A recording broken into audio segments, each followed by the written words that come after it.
Good afternoon, everyone, and welcome back to another Supercoach Insider podcast. My name is Swiz here on a Thursday afternoon, 12 o'clock, for my Round 6 podcast. Unfortunately, just due to work scheduling, I obviously can't be available tonight, and it looks like I'm going to be driving in the Bulldogs and Saints supporters.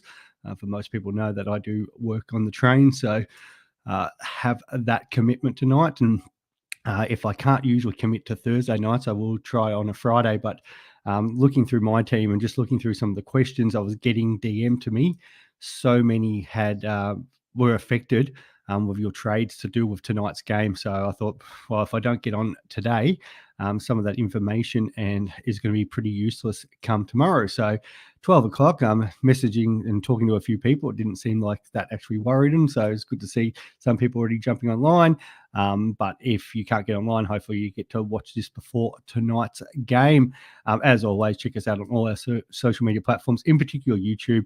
We don't usually say it, but yeah, if you can like and subscribe, that obviously does help us. And then in particular, the Twitter, get in contact with us, Supercoach Insider 100 or Swiz26 for me directly, as quite a few have. There's a few good social media accounts on Facebook that I usually floating on, so we'll try to get through them depending on obviously time restrictions. For me, 1908 last week, it feels like every trade I nearly do it just actually puts me a step back, but hopefully in the long run it actually puts me forward. So yeah, drop back down to about 15,000 overall. So a little bit frustrating, but anyway, we continue to kick on. It only needs a couple good weeks, like my good man Chris did through the week, and he had a big spike, and yeah, sees him back up there. So well done to Chris. Hopefully, Benny boy, maybe you should be listening to this, mate. Need a couple of tips there, but we know you've had a bit on. If you haven't already checked it out, Chris and I did get together for a podcast through the week. It was Tuesday night, I think, Monday night, and we had a bit of a chat, which actually ended up turning into about a 2-hour chat, which was good, since we obviously haven't done one for a while. But and that also went up on Spotify for those people who prefer listening instead of they can't watch. But yeah, shows like this, we much prefer having the YouTube because it's easy to interact with you guys regarding your questions. All right, I'll quickly, so how I'll do it, I'll quickly talk about my team, what I'm doing with my trades, and then I will talk about the dual positions because I have all the stats and percentages in front of me, and then I'll get into your questions either on the chat or those who have been DM'd into me. All right, so for me, I'm going to go use boost number 4. I really don't want to, but it's just the way it is, what I want to do with my side. In a perfect world, I don't want to trade Sanders, but it's just the only way I can sort of do what I want to do. I had a big argument with Chris about keeping Jackson versus trading him. He's big on trading him. I'm very big on keeping him. There's always this argument about, do we need ruck cover? I always like having the ruck cover because I feel like that's less stress. Yes, Jackson is going to drop cash. It depends, I guess, how you pick people. I know some people like trading up premiums and then try to get them back in, which obviously we talked about more around the buy rounds. But for me, some of these other premiums, it doesn't matter if they drop, as long as they don't drop ridiculous like Dawson has. But I'm just trying to treat Jackson as a top forward, which he still is. He should still finish, probably top 10 forwards, maybe slightly a little bit less, but you think Darcy will miss at some point throughout the season, which will give him another spike. So you could potentially trade him out, pick him up cheaper, and use the 2 trades there. But I do like it, the fact that, Gawn does have the habit of missing a game here and there. So not have to stress of then having to use a trade just to trade somebody in for my ruck line in a best 22 week. The other thing is, though, those buy rounds we've had, and the last of them this week, has only had 2 teams missing at a time. The mid-round buys are obviously always complicated for us. So we've got the 4 missing round, round 12, Port Freo round 13. Then we've got 6 teams on round 14 and 15. So we always find that struggling to get 18 and having donuts everywhere. So I feel like Jackson has the perfect buy still for that, and he does cover either Gawn, English, or Marshall, depending on which way you've gone there with your rucks. I guess Cherry as well. So I do think he does have worth. But I can see why other people are leading to trade him out, and I've got no problem with that move as well. So, but he can just plod along and do his job. So, yeah, I'll go through these trades quickly. So, McKercher out, that's just such a shame. I can see why some people want to still hold him dual position. If he has a couple good weeks, that'll eventually cycle out with that break even of 101. But it will probably take 5, 6, 7 weeks for him to get back to where he is now, depending on how much he scores over the next couple of weeks. So for me, it's just like, that's a no-brainer, especially with Will Graham. So I did write the article. I don't know if the Herald Sun boys have put that out yet. I haven't seen it alert, but I did go through my trades as well with that. But yeah, Graham tackling machine last week. Dimmer is pretty well gone. If you are, it doesn't matter if you're kind of a senior player who was probably getting a game under Stewie Dew and might be on a good contract. If you're a young player who comes in and performs, you're just going to hold your spot. So yeah, I think it's pretty obvious, Graham, especially the fact that he laid 14 tackles last week. That's an easy one for cash point of view. Clark, I'd like to trade, but at the same time with a 2, and because of his price being lower, the fact that 2 cycles out, he's got a more realistic cash gen coming up soon, which like you can kind of see here with the projections. And if my laptop wants to play ball with me, which it will, if like he could potentially get dropped, but they say if he scored at 34, he's going to drop 18k. Like he has had a couple 60, so if he was to get around that 60 mark, he's only going to drop 5, 6, 7k. And then if he was to back it up, even if it was a 40 or 50, he could be making cash again for us soon. Obviously, the cheaper players, when they have a game like this, it's much easier for them to make cash, especially if they get a run at it. And I think Clark's going to continue to get opportunities throughout the year, so I don't mind keeping him there as an M11. So I'm not as desperate to trade him out just because obviously he's not giving us a return at the moment. I can always wait and see what happens next week as well. So for him, he can stay. Riley Sanders is one, I do want to keep without Libba, but at the same time, I'm a little worried about Bevo being Bevoed again. He is named on the bench. I don't expect him to be subbed. Surely it's going to be Garcia, just going through those teams as well. So the Bulldogs have brought in Lob, Harms, Garcia. I'll talk about Lob soon. But yeah, Riley Garcia is on the bench with Sanders, Harms, Bailey Dell, and Bramble. So you would expect it probably might be like a Garcia, maybe even a Harms, Bramble. Like after everything that went down last week, you surely can't be Sanders. But do we trust Beverell at all? Like I know a few people already saying in the messages chat here, I can read if Sanders is sub, I'm going to trade him out, which is of course like if you're in the got the ability to hold him, no problems at all. I can obviously see doing that. So there is a world where I don't have to trade him if I don't want to get Comin, but I'm pretty big on getting Comin in. So I'm going to move Darcy Wilson into the midfield. He's obviously going to go into the bench, and I'm going to be trading in North Melbourne. Well, at the moment listed in Supercoach as a forward, but we'll be getting defender status next week, and that is Comin. So let's get him in there. Where is North Melbourne? And I'll talk a little bit more about a couple of these players soon, but I think I've wrote in the article that Comin in his first game reminded me a little bit of Glenn Jakovic, just the way he was intercept marking and charging at balls, and he has potential there. Like his average at the moment is 102. He's not going to keep there. But if he average 80 or even slightly more, like if that's the case, like compared to some of these forwards are going, it might not even be a must trade unless, it gets a bit, if you need a luxury trade later. So, and the fact that he will be dual position, he will service both our forward and our defense, which will come in handy during those bye period too. Like he seems to have a really good job security now. I'm a little bit more worried about Biggie, but if Biggie performs well again this week, he did have a few turnovers. Chris and I talked about that the other day. Blake Drury's there as well. So we get to track these two guys for next week. And that's what I was talking about. Jordan Clark potentially gets traded out for maybe one of these guys if need be. But for now, I get another week to track how these guys go. And we go from there. But yeah, Comin with that really good break even, minus 75. He's going to make cash for us. He should make 100k at least. And if he can put up some good scores, and they've got a reasonable draw coming up as well. Like if you only have a look, like obviously this week they've got the Hawks, then goes into the Crows. The Saints a bit tougher there, but the fact it's at home, West Coast coming straight after the bye as well.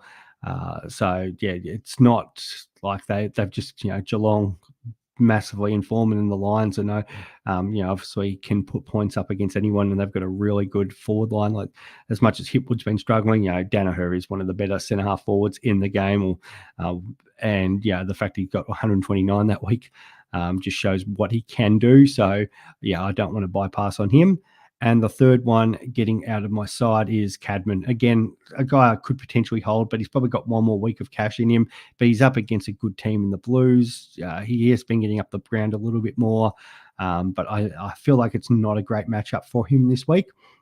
So I am moving on him. Can easily hold. If you can hold Cadman, definitely do that. But for me, that's not the case at all. And Livingston goes out, and I am bringing a Ruckman. And I talked about this the other day. Like the only thing that really changed for me was English, and the fact that he's going to drop cash. But I don't really want to wait the 2 weeks. I think the gap between Marshall and English isn't that big. Might be maybe 6-7 points a game, but I feel like English is always more likely to probably miss more than what Marshall is. In saying that, Marshall will probably come out and miss next week. But the Marshall's got a really good tasty break even this week too. So it's kind of now or never with him, with the break even of being 78. We know what he kind of did in the back end last year, his first year as a sole ruck, obviously with Ryder retiring, and it was massive in that final as well. So a little bit of a tougher match against English this week, and also the other 2 rucks that they've got. Soldo, it's up and down. Like some weeks he looks great, and other weeks other rucks are just absolutely dominating him. And then just the fact that North Melbourne and Hawthorn League points, we're going to have West Coast in there as well. So the fact Marshall does have the same bye there as English, so it's kind of got to be one or the other. And I really like Marshall. I think the Supercoach gods are saying something to me with the fact that I've got $100 spare. I'm pretty sure it might have been Tim Mitchell, might be in the exact same boat where he's trading. He had $100 left as well. So we were kind of thinking, a bit of the old Supercoach gods looking after us. So I'm going to I'll put Jackson on bench just because I prefer that better. Jackson can be my emergency. Gawn's there just in case I want a loophole. Obviously, Gawn's not playing this week. And then the last little thing here is just changing it up. So Compton's going on field. I do have Livingston now. So if I was looking at a couple other ways of trading it, but then I would have not had the loophole. It's kind of a tough one between Darcy and Buku. So the big thing is Beveridge has brought in Lob. So how does that affect Darcy now? Does Darcy get as much ruck time? Does Lob the one going the ruck? Does Lob stay the one forward, and Darcy still gets to do what he does? But does one of them get sub later in the game? I guess it all depends on how the game's panning out as well. So I hate the Lob coming in. It obviously hurts Darcy quite a lot. It also hurts Darcy a little bit on these dual position parts, percentages that I'll talk about in one moment. So Darcy, I'm going to just loophole him and see what happens. I've got Livingston there that I can move around if need be. But the only problem is, so it's between Buku and Darcy. I kind of like Buku a little bit more this week just because Max King is out for the Saints. So their forward line, they're relying on Kamamiti and Sharma. So with Liam Jones, we'll probably go to Kamamiti, which means Karmas is probably more likely to able to zone off and take some extra marks. So I'm going to play him like that. In my midfield, I've got Roberts. He's going to go in field. We'll put the emergency. Like I could put on Wilson. I don't even think I'm going to worry about Wilson. I don't really, unless Graham Clark's not named. I'm probably not going to loophole so much. Graham can sit on my bench this week, and I'll go. Actually, no, I do have Libba, so Graham has to come on. So that's what I was going to do. I knew there was a plan. So Wilson will get the emergency, so that's fine. But if Clark's not named, it won't make a difference anyway. And then the back line. So I've still got Hall and Reed there, but that'll obviously be looking at what happens there in the next week or two, just with their return, or because these dual position players as well. So I'll be potentially trading one of these guys out just because Martin's sitting there in the midfield, so is Roberts. I'll quickly talk about vice captain and captain. There's plenty of options this week. And if you've got Jack Steele, you've got Bont, You can definitely look at both of them. I really like Zachy Merritt against the Crows. He's just on fire. Some people are going English thinking he'll bounce back. I'm trying to leave it as late as possible, so I'm going Sarong.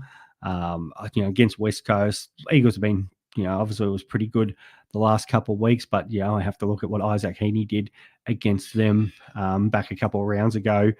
It is well, I was going to say it's a showdown. It's a derby over there. It's always a big game. So I'm going to back the Freo, going to be up and about, and Sarong's going to have a good match.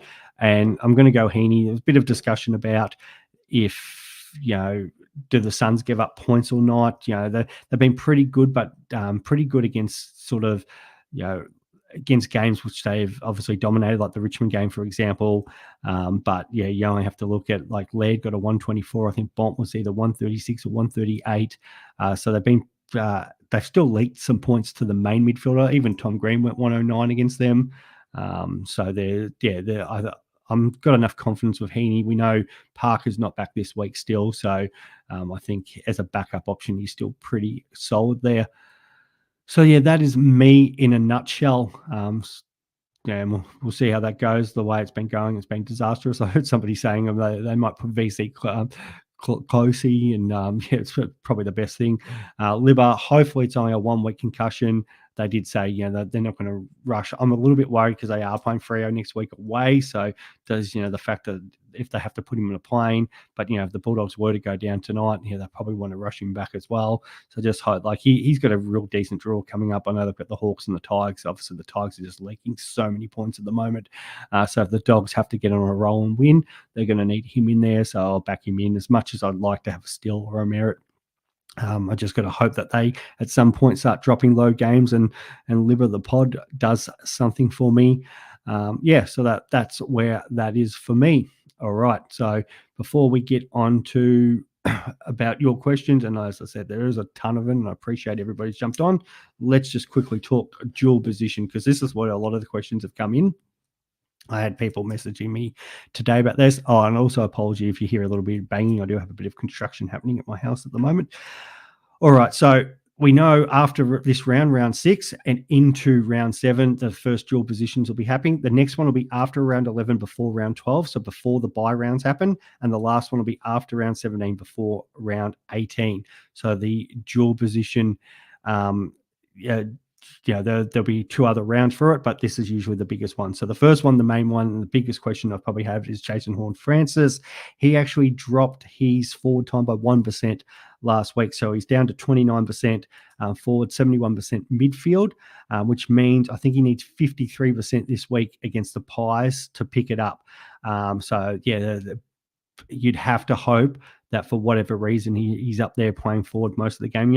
But the thing was, last week, as much as he was like the Iceman at the end, got them over the line for the win with that big goal, he was looking like he was only going to score a 60 anyway. So the problem is, do you actually really want him playing that much forward, because he's going to probably drop a low score? But so it's looking unlikely, but there is a chance, if he was to, be bumped out this week for mainly, Wines, Butters, Rosie, Drew.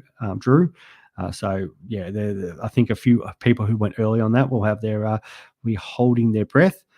Jordan Dawson is at 18% forward time. So obviously nothing to worry about now, but it'd be interesting to see how that goes forward, because they have been using him the last couple of weeks a little bit more out of the game. That looked really good with Rankin in there. They won. So, are they going to look at pushing him out? Are they going to look at Chris and I talked about having, does Laird be the one that pushed back at half back? That's the obvious move, but how that goes forward, but just wanted to track for the next one. Sam Closey, apart from the fact that we're all hoping he breaks Goulden's record as the biggest cash rise in 1 week, 100% he is getting midfield time. Charlie Combin, 100% he's getting defender status. He needs to play the 3 games, so that is awesome for us. As I said, I feel like even though it's in a more expensive price, the fact that he'll get dual position and say Biggie won't, I'd rather pay the 100K for him, and I'd like his job security a bit more. More about that. Who else have we got here? I think Sam Darcy. Now, this is a very important one because I probably would have not gone Marshall if I was confident at Darcy, because I would have just carried the donut on field this week and then had Darcy there for 1 week and then looked at English maybe a week after that. That's if something didn't happen for English. But we've got Darcy was used at 17 ruck contests last week against the Goldstein Draper combination. So the issue is his ruck percentage is at 36%, forward 64. So if Darcy was to pull out tonight, he would get ruck position. He'd get ruck status, which would be awesome. The problem is now with Lob in, does he get enough percentage time this week? So obviously he's going to need pretty well nearly the 35% in tonight's game, so he can hold that ruck position. I'm worried that he doesn't get that just because of their selection. So yeah, that's very frustrating. Riley Sanders currently sitting at 38% forward, so that's where you could potentially hold him because he'd get that forward status. But with Libber out, does that mean he gets more time in the midfield and then loses that? So that's a little bit of a worry as well. Like Bevo surely couldn't stuff us twice. Zach Fisher, if you still hold him, which is about 25,000 teams, 100% getting defense. Tommy Powell is going to get, obviously, midfield time, been playing a lot there. He's only played 4% forward.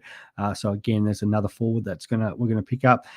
Colby McKercher, if you're holding him, is getting defender status, 73%, so nothing's going to change there. Nick Martin, 100% getting your defender status. Same with Riley Bonner, so that's one for you, Abs. Hayden Young is getting midfield time. Jack Billings is right on the cusp. So he's a forward, but he's been playing 36% time wing. So depending on what he does this week, yeah, that's a real borderline one. Cole Amon, as we've talked about all preseason, yeah, he's get defender status. That won't miss. Isaac Heaney will get forward status. Matty Roberts will get defense status. Cam Rayner's a close one. So he's 41% midfield time at the moment. So that probably looks likely to happen. Luke Nankervis, if you went the more expensive forward there, I think he's about 290 odd K. He'll potentially get, I think it'll be midfield status. Alex Sexton, if you still hold him. Max Holmes is actually quite, he'll get it because he's only played 33% midfield time, so he'll smash it in. Buku Karmas will also, Trent Rivers will Trent Rivers, his midfield time wasn't get, so maybe he'll get defender mid later in the year, just one to watch. Massimo will get midfield time as well. So yeah, there's quite a few players there, and that's why I said kind of looking at my team next week, and I'm sure with you guys, there's going to be a whole lot of swapping around. So some rookies that we might have on field, on the bench, they might be looking at being traded out because we'll have all these other players that we can move around and swing around to cover a whole lot of players. So yeah, that'll be interesting going ahead. All right, into questions. So before I start with the ones online, and thank you so much for jumping on, I will get into one that I know they've just got sent earlier today. That's from my good mate, Grimo. So he was talking about, now, what do I think about these trades? So he's getting out Draper, McKercher, and Cadman to bring in Graham, Garcia, and Comin. I kind of like this question because he's actually doing all three rookies. So Comin we'll treat as a rookie. So, I'm pretty strong on that. If you've got the ability to get him in, I'd be getting him in. Going early on Garcia is an interesting one because he potentially could be a sub for Saints tonight. But his VFL form has been really good. He's had 23 tackles in the last couple of weeks, comes on a sub and then lays another 7. Provides that pressure a bit like Graham did last week. So hopefully he isn't the sub tonight and it's more of an option for us next week, as I've got the saw going behind me. And then the players he's trading out to do it, like Draper, his zone can go up a little bit more. You'd hope for a spike, but I get that McKercher's, that obviously with that 6, so a lot of people are looking at moving him, and Cadman's probably got one more good week in him anyway. So I like that, mate. I think that's a decent way to go. All right, let's get on to the questions here in the chat. Thank you for everybody that's joined on. All right. What's Libba going to repay us with the next month? And it's just, yeah, we're fingers crossed. Now, my worry is, does he miss next week? And then that's just disastrous because it's best 22. The only good thing is, I think they play on this Saturday night next week against um, the Dockers, which they do. So if what Libba was to miss, it obviously opens up a loophole option. But the fact that it's Saturday night does give him more time to recover and get over that and fly over. So you'd hope that the fact that where the Dogs are on the ladder, they probably do need him to play. So hopefully, he can get in there, play them. Then the following week, the Hawks, that's at Marvel. So you'd expect him to go pretty well there. Like Libba's not going to get any attention. And then the Tigers at the G, which is obviously going to be another big game for them. The Tigers, probably still going to be undermanned. I think something like 27, 28 available players this week if they were to play. And I don't think there's going to be too many more coming back for next week for the Anzac Eve game. So the Tigers could still be in a little bit of hurt by the time the Dogs play them. So you'd hope for 3 weeks there, Libby can at least return 120s. That's what we're hoping for anyway. All right, Global, thanks, mate. Jumping on, we're having a chat before. Hey, Scotty, thanks for jumping on too, mate. Supercoach Pro. All right, what do we got? Sanders trade or hold? Yeah, so I definitely, if for whatever reason, if Bevo's us and his name's Sub, there's going to be a lot of people scrambling. Hopefully the Supercoach app holds up because everybody's going to be trying to log in to trade him out. We're pretty confident. We should say never say never. But yeah, if he's sub, that's just an obvious one. If you can hold, great, because it obviously he will go up some value, especially with the fact that Libba's not playing. And if he gets forward status, that's even better for your teams. But I'm just because I want to get Marshall in. It's the way I want to go. It's not even a case like Marshall is desperate this week because it's probably only going to cost me like 40 odd points on projections. But it's next week, which then becomes the problem. I don't want to wait two weeks for English. I just want Marshall in now. Quite like him as a ruck. Julie, I'm confused on trades. Need help. Okay, tell me what's going on. Let's go. Thanks, Rookie. Going on here, Global. What have we got here, mate? I think I need to get Gorn ASAP running Marshall combo at the moment. Not sure whether they get Gorn next week, but hate paying top dollar, or whether they get a fallen primo like Track. And the thing with Track, he'll fall one more week, so potentially he could go really well against the Tigers as we were probably expecting. So you could go early there and get him next week, but.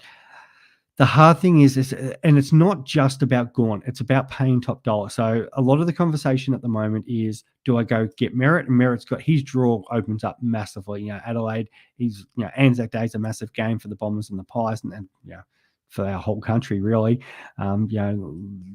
It's always a good reflection of the Anzacs and the way they do it. If you haven't ever been to a Collingwood or Essendon game, try to get along to that because it's just a brilliant celebration of this nation. But so it's a big game, as Merritt as skipper.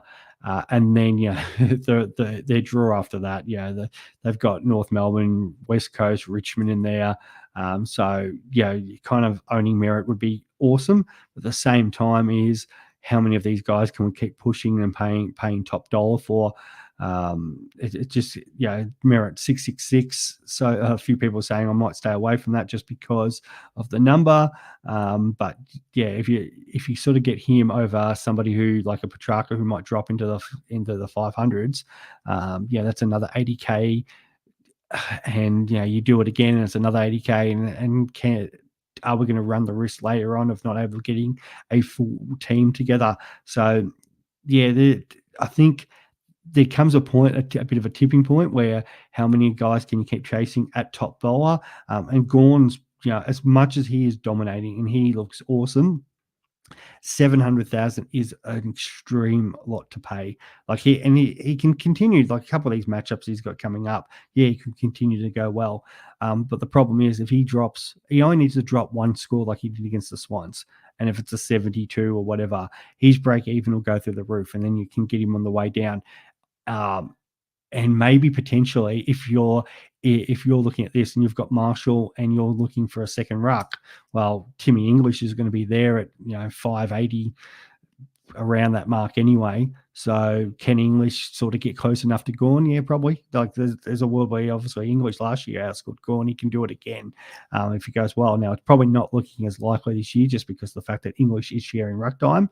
But, would you rather a 580 English over a 700,000 Gawn? Yeah, I think so. I think that's worthwhile because that cash probably makes up for the points you're going to miss out, and that'll allow you to do other upgrades as well. So I think that's definitely, and that's why I'm just happy to jump on Marshall at the moment. I've already got Gawn, but yeah, the fact that Marshall this week at 600 in English is going to drop even more. I think there's two rucks there that can definitely stay within a good enough distance of Gawn, and Gawn will miss at some point. Like he's a great leader, but he is getting old, and you've got to take that into account with obviously the two younger rucks. Marshall's not too young, but obviously younger compared to Gawn, and they're more likely to continue to play out more games. Especially the other issue with like the D's, probably that loss helped too the other day for us super coaches, because nothing worse than say a Melbourne or any team just keeps winning. Because then they can start managing players. Like if Geelong keep winning, they're notorious for it. Now we don't have really many Geelong players in our sides, but they're the ones that will most likely rest at some point throughout the season, because that's what they do, and they do it pretty well. Julie, how can the Dogs name three rucks? Yeah, I talked about this a couple of weeks ago, that Lob's form in the VFL was really good, and now with Jamara out, but you'd most likely think one of them is going to get subbed out at some point, and we just hope it's not the young fella Darcy, because it is a lot of height to have in that forward line. So I'd expect they'll want some more speed on as the game goes on. The most likely option will be that one of those rucks makes way. So if you do have Darcy and you've got a way to loophole him in the forward line, I think that's the move today for sure. Tonight. Hey, Kev, thanks for tuning in, mate. I think Comin is confusing most coaches. So, I get why people are 50-50. And the hard thing is, it's not wanting to go early on anyone else. I know a few people have said about jumping on Kay McAuliffe from Richmond just because he's got the bye and Richmond's injuries. You could probably go early on that. But we've seen it in the past, unless it's something where you can see the role there, like people jumping on Closeley last week early. If I knew North Melbourne had more injuries and like Biggie was their only person they could play, then it might be a bit of a different story. But I still think there's some risk there, just with job security going forward, depending on how Pink performs in the reserves. You've also got Garcia, the Saints, they've got Jones out tonight. What happens if somebody else does well in the reserves? He could find himself out. So I don't really like going early on those sort of guys, because it does get us in trouble. So I would probably try to hold off, and that's why Comin, he's there available. He's got the break even at -75. He's probably most likely going up 60-70K this week. You'll make 100K over 3 weeks, and you'll have big dual position. Like it's, I think it ticks a lot of boxes, and unless something went horribly wrong, his position's pretty safe down there. Your thoughts on the big V decision tonight in Bont versus Steele? I think a lot of people like the Thursday night VC, especially depending on their loophole options. Steele's on fire, doesn't have to worry about Libba going to him. He can go both ways too. So if I'm choosing between one or the other, I'm going Steele, especially the fact that the Saints do have Winkhagen. So they've got options that they can lock down on Bont, where I don't think the Dogs have the same options tonight with Libba out of that side. It's not like young Sanders is going to go play lockdown on Steele. So Trelaw's not going to do it. McRae, no. If you've got the decision between both, I'd go VC Steele for sure. If I owned him, I probably would have gone there. I was tempted about trying to not get Marshall. If I knew Darcy, as I said, if I knew Darcy wasn't playing tonight and he had ruck status, I would have got Steele in, and I would have moved Darcy in the ruck for a week and then just got English the week after that, and that would have compensated. But it's the fact is it's going to leave me short next week, so I may as well just move Marshall. But if you've got Steele, VC pretty good option tonight. There are obviously a few other good options, as I said earlier. Josh, should I get Heaney and play Sharp on the field in the mids, or get Merritt Sarong and play Cadman up forward? Yeah, that's a good question. As much as but Heaney, I think actually probably the long-term play there is Merritt.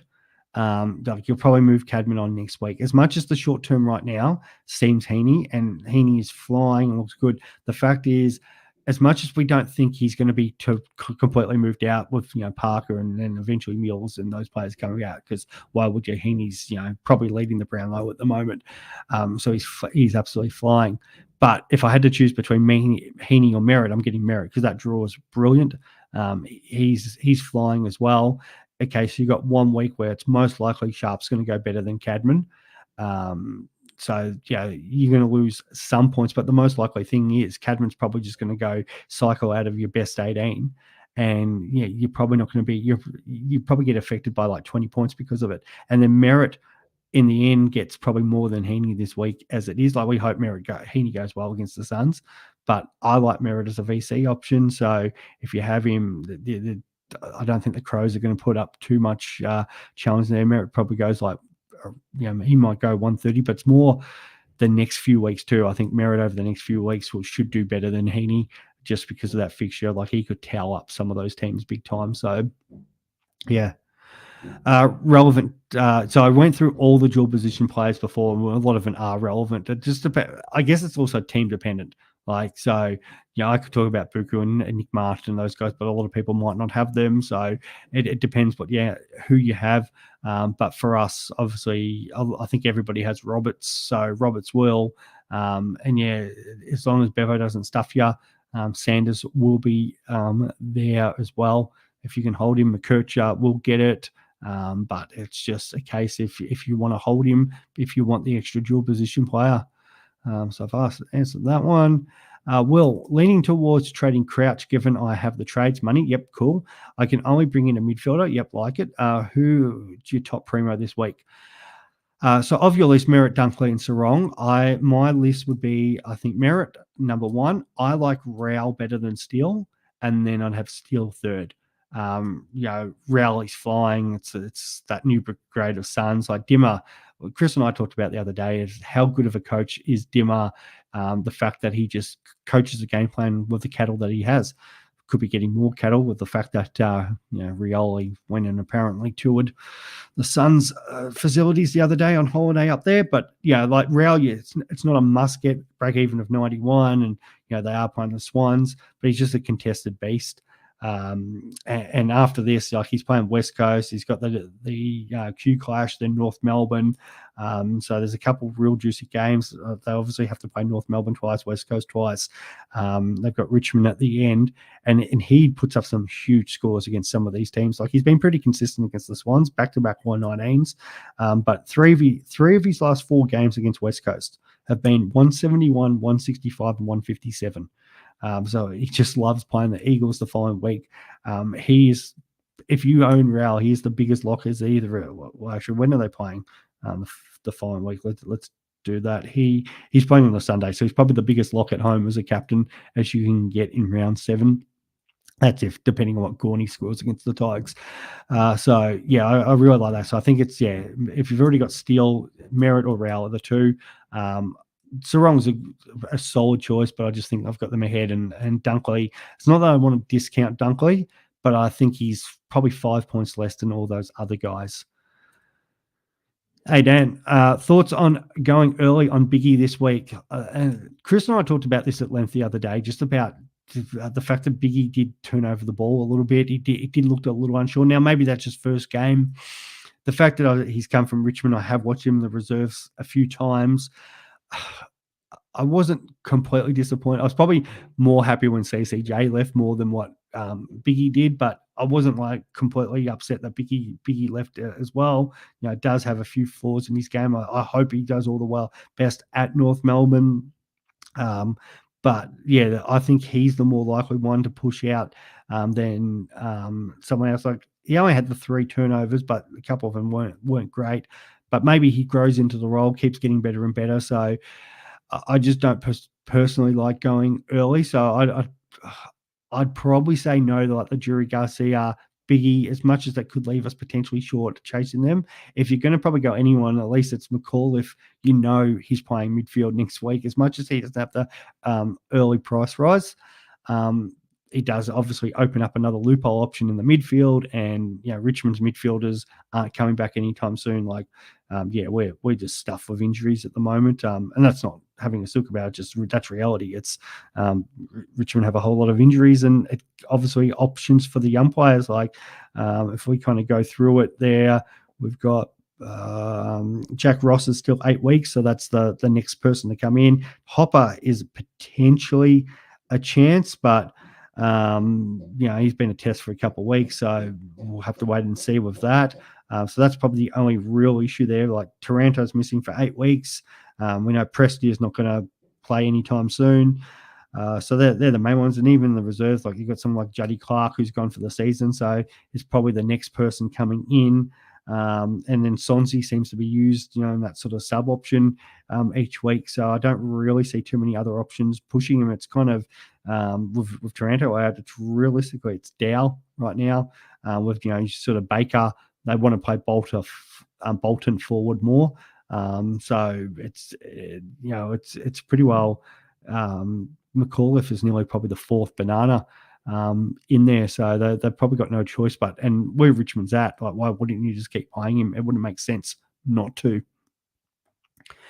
Hey Gibbo, I think Comin can 85 and forward 6 into an F7D7 exactly. There's definitely a world Comin can go 85.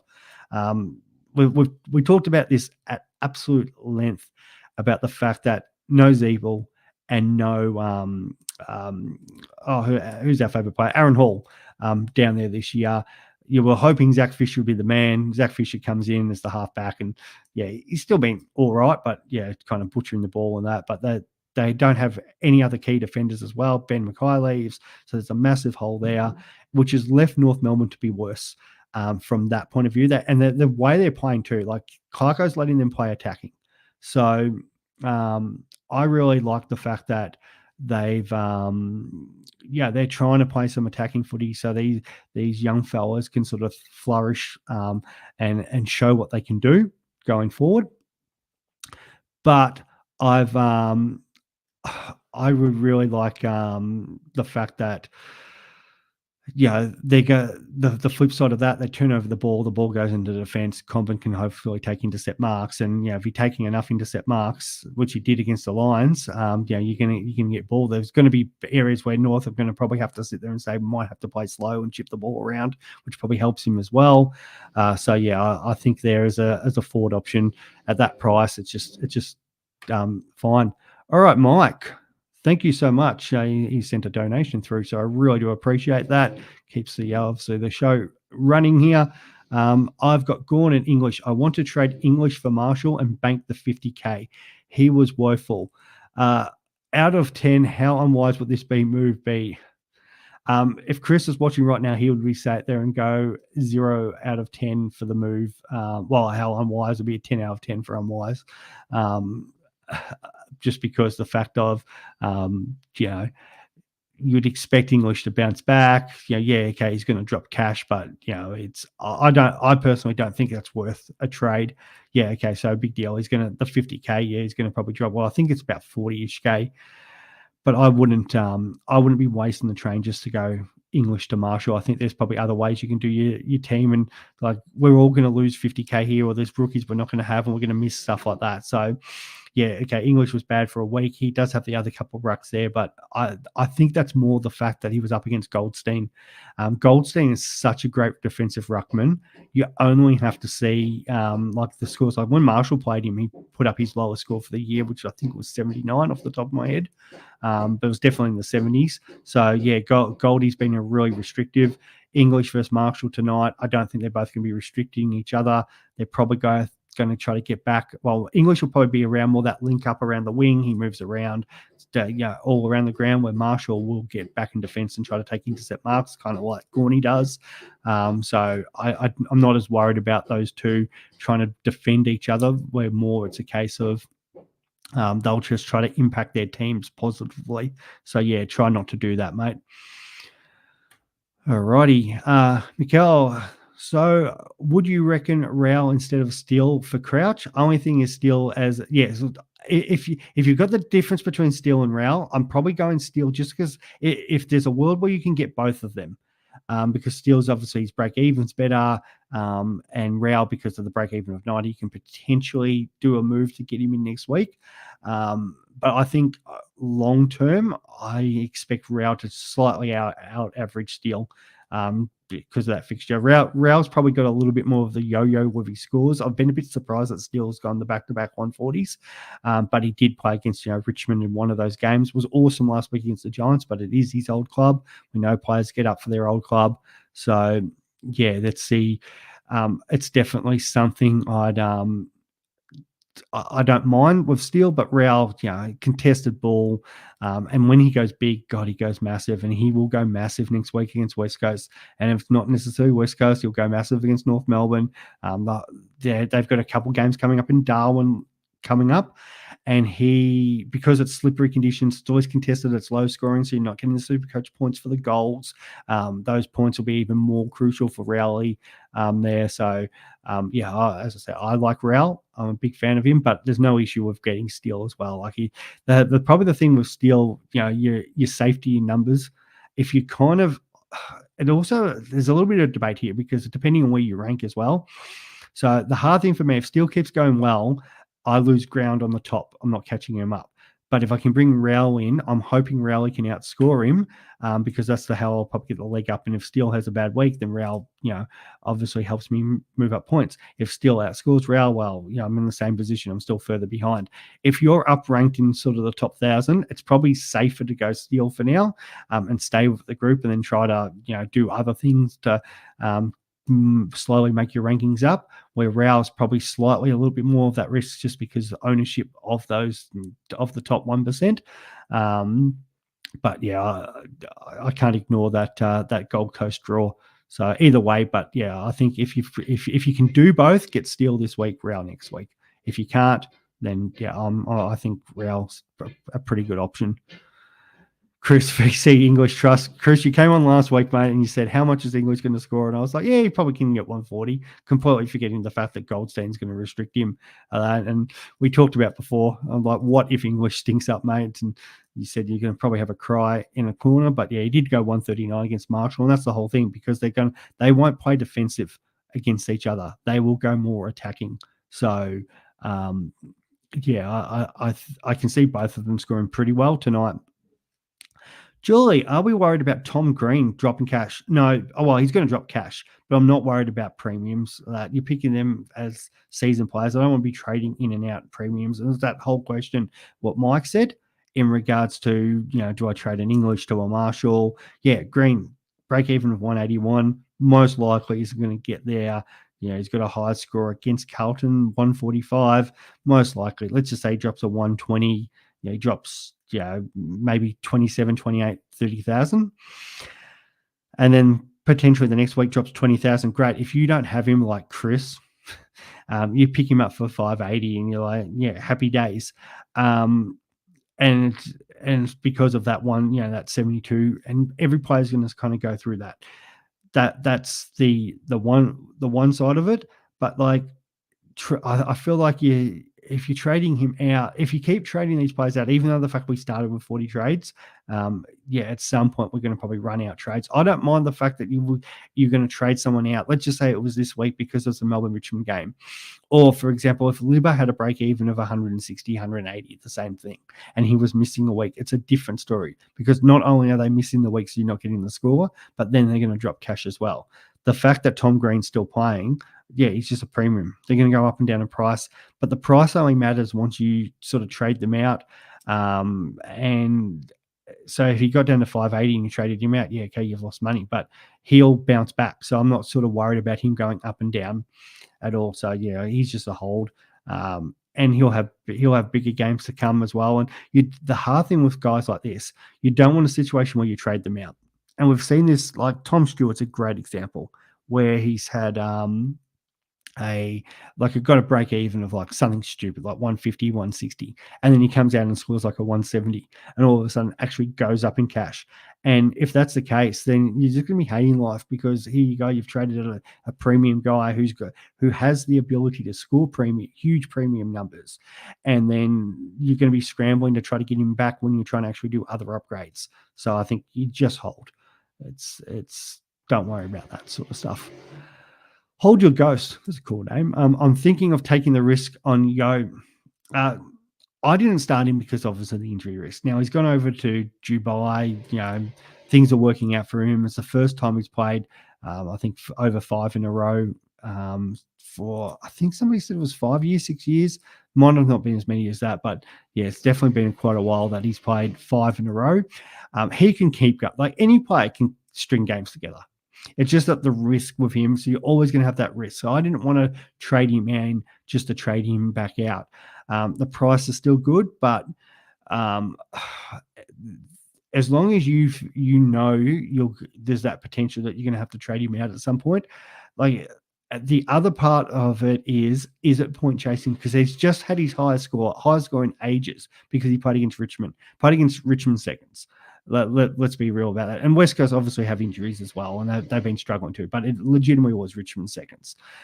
So I'd be more inclined trying to go, okay, who's playing Richmond seconds next? So Petrarca is. Wouldn't I rather a Petrarca or who else is coming up in those games? So if you even look at Richmond, because Richmond might be now the worst team, if not one of the worst teams in the comp, just because of the team that they're putting out. So if we're going to Richmond's draws, you've got Melbourne, you've got Freo. So Young, Ryan, Clark, those three will probably go really well, especially Young because he's playing midfield. So I'd much prefer him. You got the Doggies, so it's not really a backman there, but there's obviously midfields, and then the Lions and the Bombers. So, and then after that, it's actually Geelong too. Geelong down at Geelong, oh dear. So if you don't have Stewart, you're going to kind of have to plan around having Stewart around that sort of point of view because that time because he's going to go well. But yeah, in particular, the midfielders are going well. So if you don't have Hayden Young, I think Hayden Young's a better move because the fixture then coming up. Where if you look at kind of Yo's fixture, so they've obviously ticked that off. They've got the derby this week, which will probably be a hard game because they've got the Freo Dockers do have a good midfield that he's going to go up against, and we have seen Joe drop a couple of scores under 100 this year so far. West Coast then play the Suns, whose midfield is absolutely stacked to the rafters.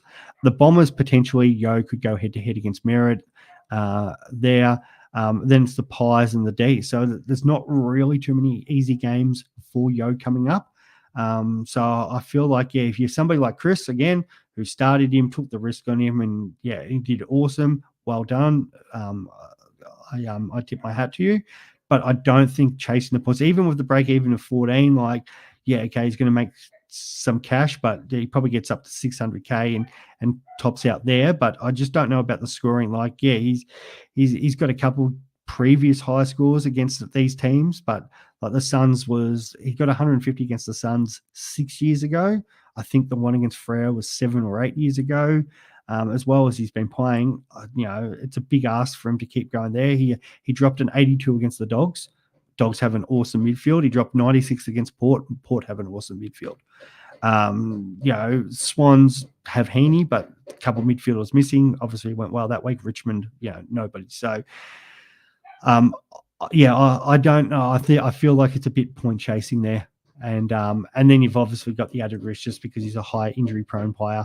How many weeks can he keep going with his body holding up? Like maybe the medicine over there in Dubai, we might need to all get on it. But I think that it's probably just too much of a risk for me personally. But that's not saying if you're happy to go it. Like that's your team, mate. But I personally wouldn't go there. And I thought about it, and that's why I've sort of if I was going to go it, which I was considering last week, that was the time. Hey, Cliff. Yeah, mate, doing pretty good. Is it okay to miss Comin or Graham? Yes. Yeah, like it is. You can potentially miss a rookie. The hard thing is if depending on how many jump on them. So let's have a look at the actual raw numbers and see if this is actually updated, which it should be. So all coaches, I don't want West Coast, I want all competition. Let's have a look at ownership change for this week. So Will Graham has been brought in this week by 32% of coaches. So all up, 71,000 of the comp owns him. Charlie Comin, 19,000, so now 34% own him. So that's Graham's 41%, Charlie Comin's 20%. But the more importantly is this top 1%, because that's who we're chasing here if you're playing for overall. So round change, as my little doggy's barking like a maniac. So Graham at the moment is owned by 82% of the competition. Comin 40% of the competition of the top, 38.8 of the top 1% there. And then the hard one for me is Jack Steele at 83%. So the issue is if Graham and Comin go really well, you're going to continue to lose. And that's why I'm losing to Jack Steele, because 83% of the top 1% have him, and not owning him hope. So I've just got to really hope that Steele puts in a stinker to cash up. So if Graham and Comin don't do what we're expecting them to do, and make the cash, Graham's going say 60s, if Comin's not going sort of 75, 80s, you get a leg up on the competition, because all of a sudden we're stuck with a couple of dead rookies again on everyone else. But if you don't do it and these guys fly out, then the gap just opens up. And the previous question there by Hold Your Ghost, like Yo, that's why so much of the top 1% are ranked where they are, because Yo, a lot of them started Yo, so they want Jack Steele and Yo. In hindsight, that looked like a great move. So a lot of them are on them, and if they continue to perform, we're falling behind. But the hard thing is also, like Steele and Yo, we're now paying 80, 90,000 more than what these guys paid for it. So is it better than to try to jump on and find the next guy to jump on? Because that's how you're going to sort of make cash and rankings over everybody else. And then once they have a bad game, well, potentially, it'll be good. But I feel like with more the rookies, if you're not jumping on the rookies that the top players are jumping on, then you're going to probably find yourself in a little bit more hurt than everyone else. I think that covers that. Maddie, if you could have gone Steele or Rel instead of Marshall and wait for English, would you? Yeah, probably. So the only issue with that would have been for me, like hypothetically, that was actually the only real way I could have got Jack Steele if I traded Jackson. So then I get the donut this week, and then where do I go next week? So that's a problem. Or if I trade Fife. Now Fife, we obviously know he could be a sub risk this week, and that would be, obviously awful for our teams, especially if they sort of dominate, because we know that's something they could do. But break even of 28. They've got some good games coming up for our West Coast Bulldogs, Richmond in the next 3 weeks. I expect Fife, at least in one of those games, if not two, to score really well. So I didn't really want to smash my team up so much to just go and get Steele this week. Rao, there's potential if I move people around. I could, even Jackson, I could potentially move him on next week if I really wanted to, and able to get the money up to get to Real. So that is potential something I could do. There's a couple other ways I could potentially do it, depending on what I want to do with my dual positions and stuff like that. So it's not out of the question where I could get Real. If I probably had even an extra boost, like I looked at Libba going to one of those guys, but then again, it puts me in a bit of a dilemma with the Ruck situation. Like the only other way I could do it is trading Libba and Jackson. But then that means missing Comin or Graham. And I don't feel like that actually improves my team going forward. Like getting rid of sort of Sanders and McKercher, I'm getting an extra premium in instead of just side swapping premium guys. So I looked at all these options, talked it through with different content creators. And different people have different opinions. Chris's opinion is completely different to, say, Grimo, to other content creators out there. And there might not be no right or wrong answer. We'll see how it sort of pans out. Probably the way Chris is getting the KOTD this year, it'll be him who's right. But yeah, there's always different ways to sort of go about it. So yeah, I play around my team so much. I look at different trades, I send them to different people, we have discussions about it. So that there's probably no rock that I haven't looked under to see what I could potentially do with my team. And the idea, if like even the potentially, side swapping both. I just don't know about. I feel like Libba will hopefully repay us over those couple of games and maybe that's where you sort of get the leg up. Maybe still somebody has a bad game one of those weeks, and then Libba comes up, and then you start to make your rankings up there.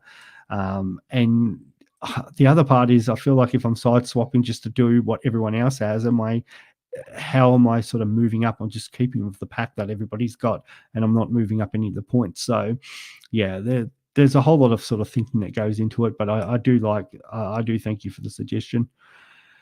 Yeah, Chris, I'm sure you could listen to Yo talk all day, buddy. Yeah, Chris is killing it. There's a few people who sent me this.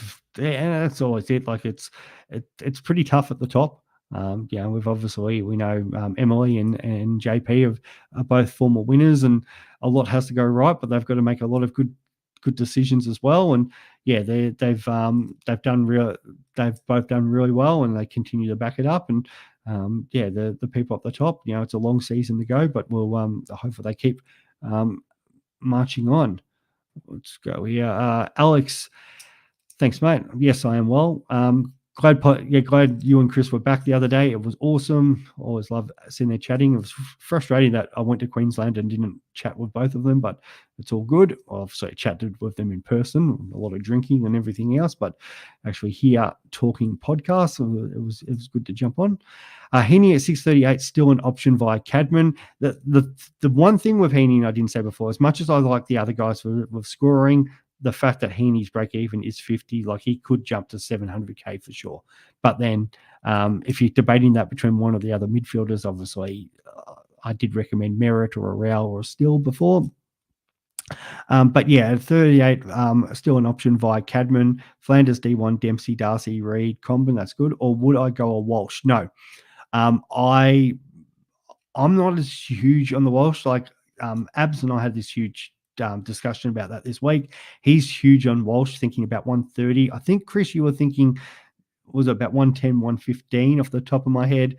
I think he could go 120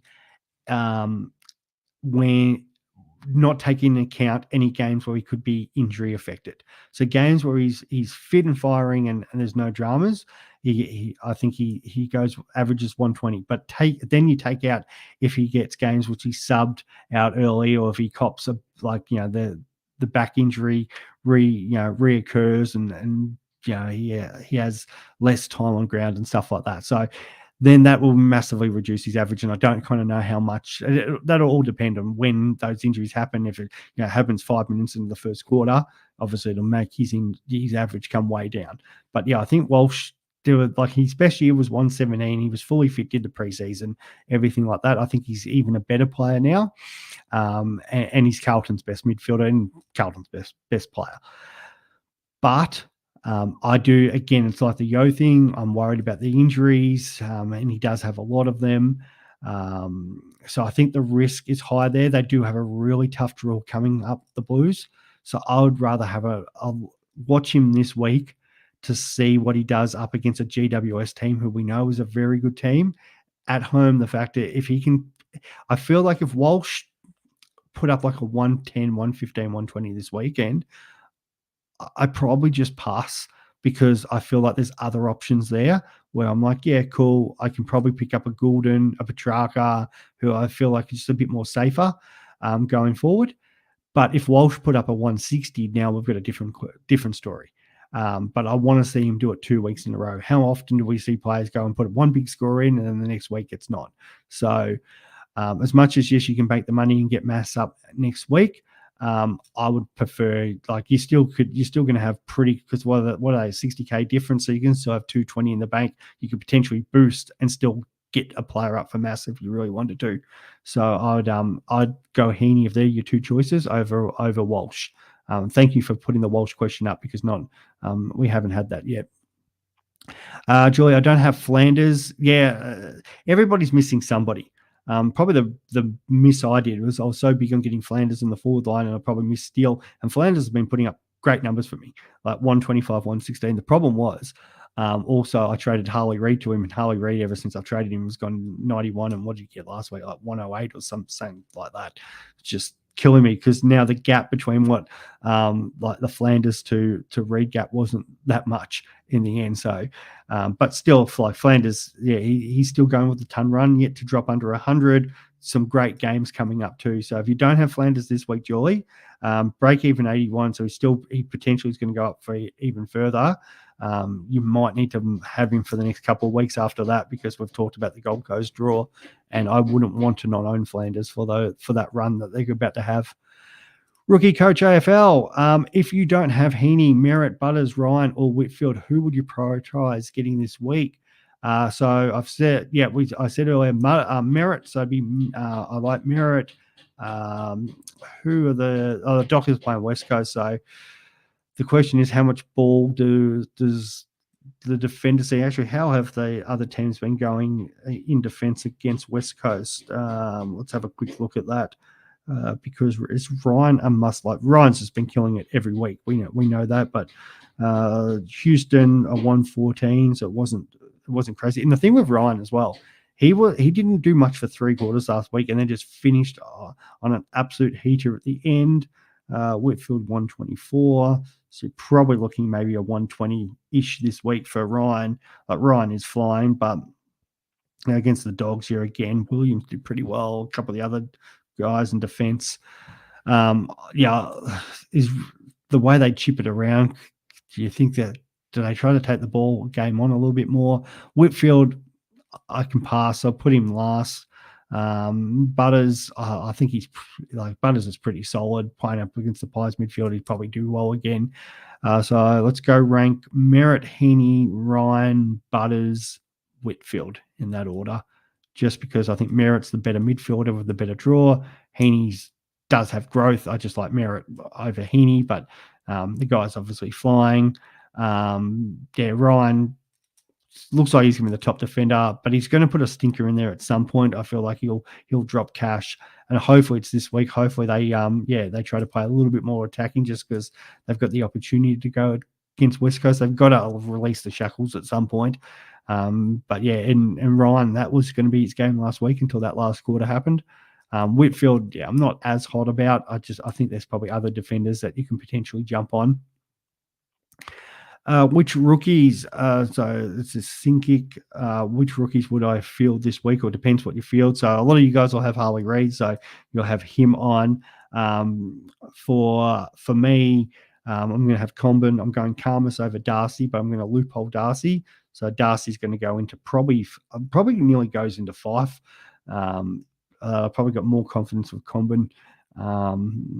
Just because there was a part of me that nearly wanted to put Fife into the midfield and then put Wilson, but then it doesn't work well with my loophole situation. So Darcy's on the bench, so I'm going to have of the actual rookies, Karmas and Comin on field. My midfield rookies are Roberts, Sharp, Graham. I'll have Wilson with the emergency, Clark on the bench. I've still got Draper on field, but he'll probably drop out of my best for my best 18, and Closeley. And they're the only guys that you would actually probably left to find rookies. I guess Zach Williams, Massimo are technically rookies, but rookie priced originally, but they're not them into that mid-price. So I'll keep obviously them on field. So if you guys have got Sanders, you can loophole him if you've got the option, but you could potentially have him on field. If you've still got McKercher, you could probably chuck him on the bench this week. As I said, Harley Reid on field. So that's where it is at with that. Mitchell, Steele and McKercher, or Tuke and Sanders? We're trying to work out if holding Sanders is worth missing out on Steele. That's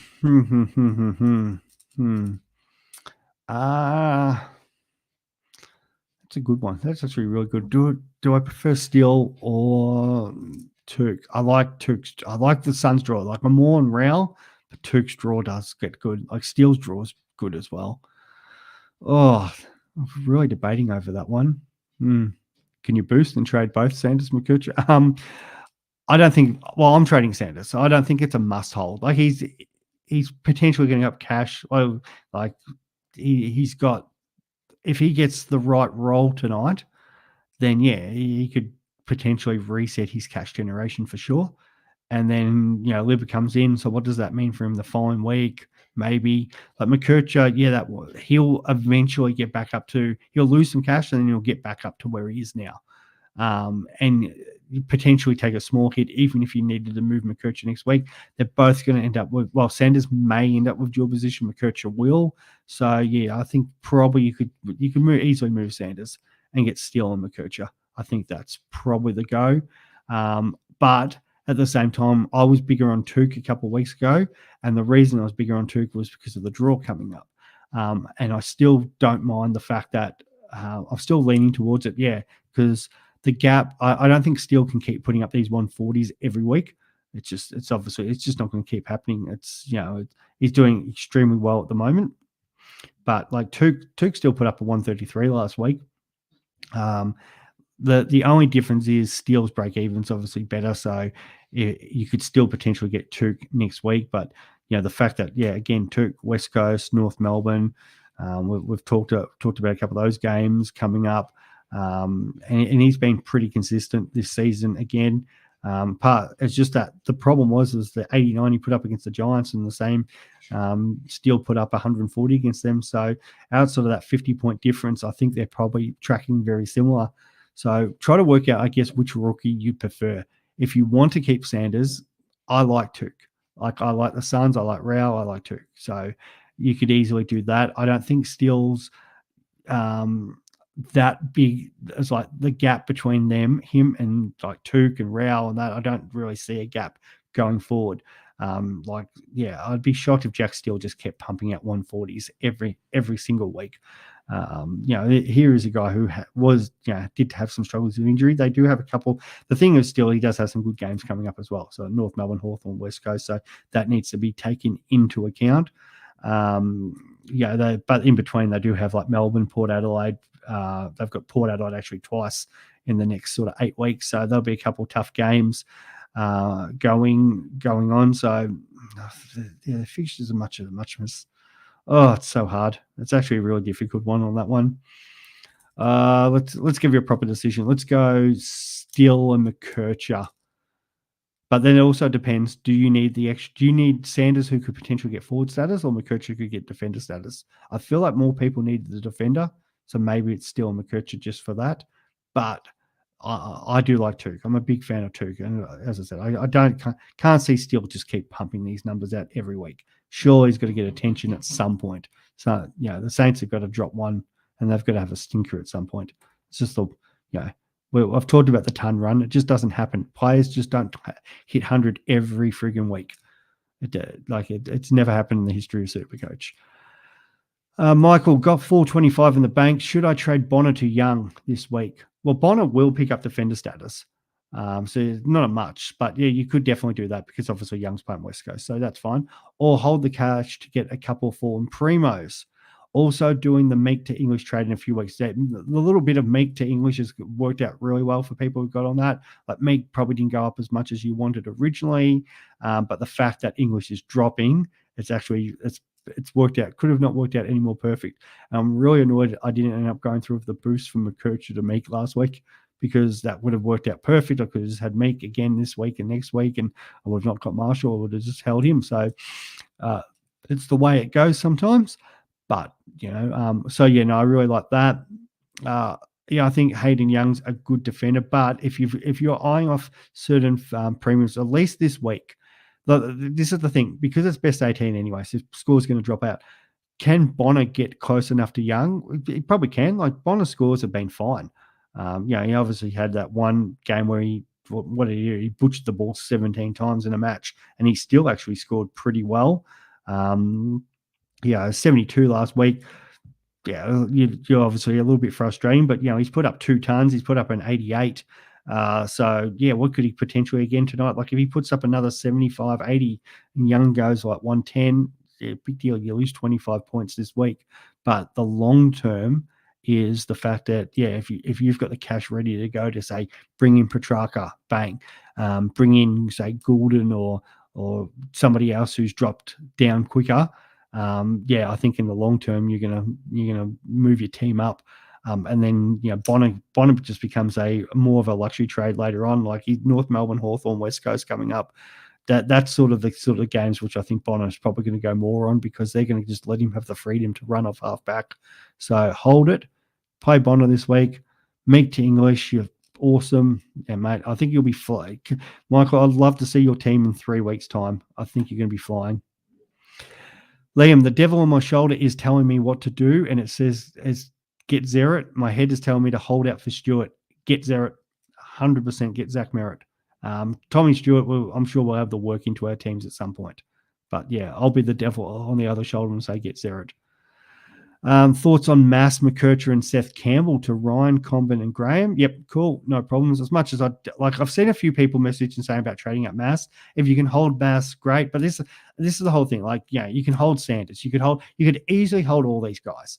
Not a problem. Hold McKercher. And there'll be people out there that will. They're like, I'm not trading Massimo because his break even is 34. The guy's still averaging 86. Not a problem. And there'll be people doing that, and there'll be people eventually, they'll get maximum price for that. But how many points are they potentially losing over somebody who then, like yourself, the money that and scores that Mass is going to get, Comin's going to, similar, if not better. Graham versus Seth Campbell. Graham, yep, cool. And then you're moving up McKercher to a Ryan. Like, Ryan's one of the best defenders in the game. So you are improving your team, and you're just fast tracking that for the points. Now, it can sometimes have a slow, like a original backfire, and that's what obviously happened to me a couple of weeks ago. But then over the long term, over the season, as long as you stick fat with the sort of these guys and they don't get injured, you'll end up on top for sure on that. So 100% do those trades. Thanks, Rookie. Always happy. And made it clear with Comden 40K in the bank versus Biggie with 100K in the bank, that Comden is better. For like 60K, big deal. Like you'll find 60K here or there. As much as like the money does come important, I still feel at some point there'll be a fallen rookie. There'll be a fallen premium. Now you might not have to jump up and get the. There might be a case where, let's just say it's Walsh, for example, and he's sitting there at 560, and you're like, God, or 580 or whatever. God, I'd really like to get Walsh. I don't have the money. But then the following week, you might be seeing, and it might be I'm trying to think who might be dropping. It might be a Kelly, for example, who might get down to 520. Kelly and Walsh, there's worlds where they track kind of similar. Like, does that just force you then, instead of Avil missing him, forces you to get Clayton Oliver, and then he turns it around? Maybe Dawson turns it around. Maybe there's somebody else that turns around. So just because you miss out on that and you can't get that player, it might force you to actually get a player who actually turns out to be better as well. There's some players on some massive break evens at the moment, because we all talk about the ones with the good ones, but so we've got in particular like Darcy Parish. Now there's a great example. Break even of 170. He is dropping cash like anything. And we talked about this the other night. So he's gone 80, 72, 61 back from, obviously injury interrupted preseason. Puts up a couple 80s, which potentially he could even put up less than that. He could drop to like a 470, 480. And though at the moment he doesn't look like going well, he's a guy who always, when he goes on a runs, these runs last 4 to 6 weeks, and he can put up massive scores. Like last year, he still averaged 108.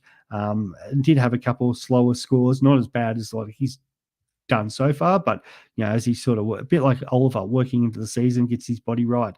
But he had even in 2022, he put up there was a 50 in there, an injury 50. He's known for doing this, but like the cycles of scores that he like, and how big he can go when he gets on a run. So we all remember the Anzac Day from a few years ago, where he went 162. But then I think some people forget the fact that he also in that cycle went 154, 136, 134, 166, 121, 190, 138. And then he started dropping 49s and 74s and stuff like that. So what I'm saying is, that 60K, it might feel like a bit of a difference now, but there'll be players like him, for example, that will pop up. Clayton Oliver, break even 158. There'll be at some point he turns around. Maybe it's Jackson McRae that, if he continues to get midfield time, Treloar might go down with another injury, touch wood, not for him. But, there's players that do, obviously, that they will get injured. That'll continue to pop up. That you can potentially get into your side there, and who are value options. So I don't think the 60K is that big of a difference, especially with the fact that Comin, I think Biggie's more a case of he's a rookie that we're going to want to get out at some point. Comin could be, just because the way the season's with the forward line, could be a keeper in the forward line, could be one of those bench guys. We always seem to have enough where we bring in a 23rd player and have them sitting there on our bench. Now, Comin could be that perfect guy as an F7, D7 swing to cover us later in the season, because a few people like to hold trades. I always like to have bench cover, so that's a way to do it. I've got to be mindful of the time here because I do have to actually go to work. But Julie, great advice. Thank you. I will get Flanders, Marshall, and Graham. Yep, love it. No problems. Nick, currently have Sheasel and Dacos down back. Yep, same here. And Bont, Green, Anderson, Sarong, Martin in mids. Is Merritt or Young better? Merritt, because you'll send Martin back next week. So that's easy. Oh, do I hold Crouch or Libba? I think you hold Libba. You try to move Crouch.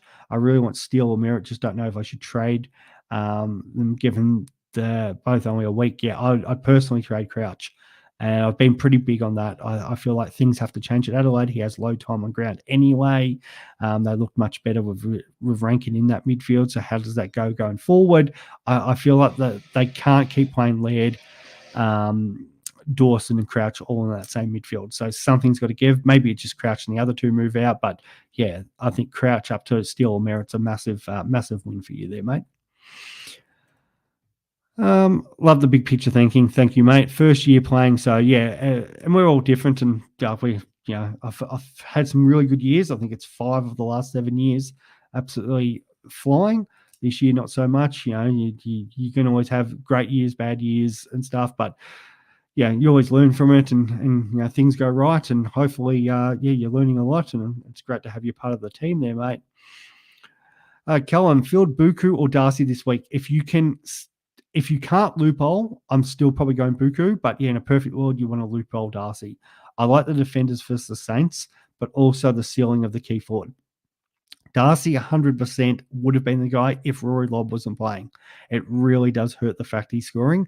And the great thing is for Buku is King's not there. So that's one. It's the main guy that they kick to. So the Saints have got to now get creative. I think Jack Higgins probably has a good game tonight. But I think that allows Buku a little bit more off to go third man up and try to take intercept marks. So I like that. I'll just cover a few people off Twitter because I know a few people have messaged me there, and I do appreciate them going with that. So their questions definitely deserve to be answered. Anders, big support of the show. Thank you so much. Have the doors closed, and have I missed the 6:38 Heaney train? Well, he is still going to go up. If there's other options, feel free to get there. But you have Flanders F1, Reed F2, Dempsey and Darcy. Probably a little short on the forward line, but other option would be Walsh and 280K to upgrade Mass. So we talked about that. So mate, I'm going very much on that. I prefer the Heaney train over Walsh. I'd be waiting. Brad, boost to get Dacos just means I would have to go early on Biggie, Drury or Garcia. You could potentially wait on Dacos a week, and there might be another option. But if you're going to do and you had to choose, I think I prefer Garcia. If at least you get to see up to game probably 45 minutes an hour before when they name the subs. If Garcia isn't named sub for St Kilda, jump on him because he is an absolute tackling machine.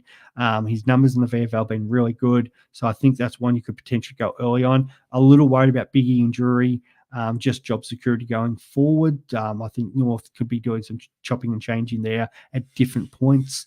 But, if Garcia's named sub, then it's probably Biggie over Drury.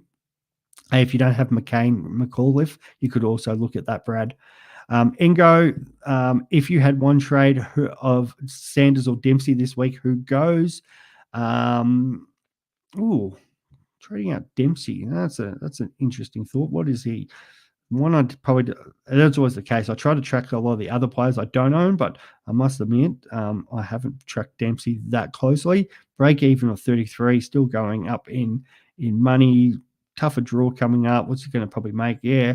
I'm probably leaning towards Sanders. He's probably the higher sub risk in games. He'll probably get a boost this week, but then what happens? Libby comes back next week. If McRae has a good game, they've still got guys out of their team like Caleb Daniel. So I would go, I'd keep Dempsey there, mate. Kev, should I trade Crouch to Merritt this week or hold Crouch? Trade Crouch to Merritt. That's an easy one. The Greek Raven. I'm going to take out Crouch and Carroll for New Wing, but I'm tossing between Merritt and Steele. I'm leaning towards I'm leaning towards Merritt. I think he's the one. And if you've got Merritt, chuck the VC on him. He looks great. To Gez, thoughts and suggestions with your team. I might answer that one individually because you haven't actually asked a question, but looking at your team. Rookie, thanks, mate. I've already talked to you. Matt, looking at bringing in Steele or Rao this week, which one? I like Rao, and he likes Rao too. So I like both. They're great options. And as I said earlier, if you can get one or the other, if you can get both, Steele this week, Rao next week. If you can't, I'm actually leaning towards Real. Sean, we'll miss it live. Thanks, mate. But if Sanders is the sub tonight, is it worth trading him if it gets an upgrade to Walsh? I'm not a huge fan on Walsh, but I'd be still trading Sanders anyway. Trade Sanders. If Sanders is sub, if Bevo does it to us, he has to go. And it's just, I'm hating the fact that I was so in on Bulldogs players this year. I know we had that argument last week with somebody who was defending Bevo, but it even came out this week that the club and the maybe the list management aren't really actually on the same page as Bevo with how Bevo is sort of seeing the team. So it'd be interesting to see kind of what happens, because if results go the wrong way tonight, it would be kind of interesting to see how that continues to play out. A couple on there. So the socials, Facebook. So should I use a boost to get Comin? Yes. Should I keep Cadman? You can easily keep Cadman, but I think a couple of the fixtures coming up aren't probably great for him. As much as he has been pushing up the ground, I'd probably just restart it and go get Comin. Vice captains and captains, a lot of suggestions here. A lot of people going Steele, which I like. Steele into Sarong, English into Sarong. I'm going Sarong into Heaney. Trade Crouch this week, thinking, this is from Remy, trade Crouch this week, thinking of Dacos or Walsh. Go get Dacos, mate. Correction trade I've made, I'm going Merritt. Yep, cool. And that, again, is for Crouch. Seems like there's a lot for Crouch here. Dacos, a lot of people sort of on the fence at Dacos. I'm like, you could definitely upgrade other players, but obviously we know Dacos is going to be pretty good and going to be one of the top defenders. But in particular, if you didn't start Dacos, you always wanted him for the Anzac Day game, which is next week. So you've got to obviously start making plans around that. Lucky last one here. No problem, Mitchell. I appreciate it. Appreciate everyone's support. Jumping on, as always. Went a little bit longer than what I wanted, but it's all good because I'm happy to answer your questions as always. Thank you for tuning in, guys. Good luck. Make sure you have your teams ready to go, your tipping ready to go. Thursday night footy as always. And I will talk to you soon. Bye.